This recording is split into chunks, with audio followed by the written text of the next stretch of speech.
வந்த ஒரு இளைஞர் மட்டக்களப்பில் தூக்கிட்டு மரணிச்சது இன்றைக்கு எல்லாருக்கும் பேரதிர்ச்சி ஏற்படுத்தியிருக்கு.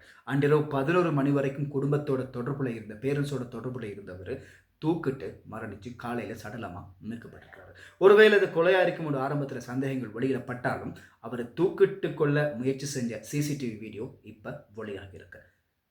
இந்த காலத்தில் தற்கொலைங்கிறது சாதாரணமான ஒரு வார்த்தையாக போயிடுச்சு. எதுக்கெடுத்தாலும் தற்கொலை, என்ன நடந்தாலும் தற்கொலை, காதல் தோல்வி, பணப்பிரச்சனை, பொருளாதார பிரச்சனை என்ன வந்தாலும் தற்கொலைங்கிறத மட்டும்தான் எல்லாருமே இன்னைக்கு தீர்வாக வச்சுக்கொள்கிறோம். இது ரொம்ப பிழையானது. இந்த சொசைட்டியில் வாழ்றதுங்கிறது தற்கொலை செய்கிறத விட பெரிய ஒரு விஷயமே இல்லை. என்ற உசிரை மாற்றி கொடுறதுக்கு எனக்கு தைரியம் வருதுன்னா அது ஒரு பெரிய தைரியம். ஸோ அந்த தைரியத்தை சொசைட்டியில் வாழ்கிறதுக்கு யூஸ் பண்ணோம்னாலே போதும்.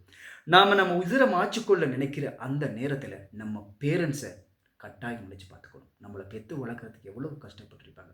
இதை நான் சொல்கிற நேரத்தில் கிரிஞ்சாக இருக்கும். ஆனால் இதுதான் உண்மை. நாம் ஈஸியாக இறந்து போயிடுவோம். ஆனால் நம்ம இறந்ததுக்கு அப்புறம் நம்மளை நம்பி இருக்கிற அந்த உசுறுகள் படுற வேதனை அதை விட கொடுமையானது.